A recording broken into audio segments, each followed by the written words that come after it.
We're here in the garden with one of our most beautiful carpinuses. This is Carpinus turksaninoe, but we've made it into some snowdrop tree, Hilsia.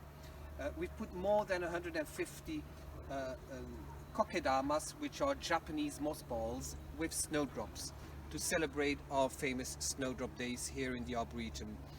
Our volunteers have made them themselves, and it's actually very easy to do. You take a small clump of snowdrops and you put away the excess of soil, you kind of shape it into some round ball, put some filter paper around it, and then you go with yarn and turn it around and around until you have a perfect sphere, which you then cover with some other moss and go around with yarn again.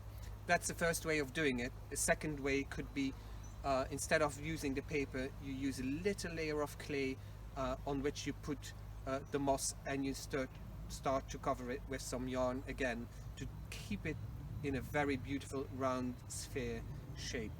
And water them regularly by spraying them, and you can keep your plants for a very long time.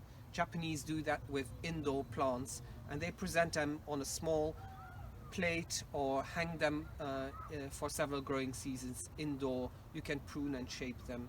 It's got nothing to do with ikebana, which is flower arrangement. It's got nothing to do with bonsai, which is small trees, not with bonsai, which is moss landscapes, and not with nearai, which is presenting of root or growing structures.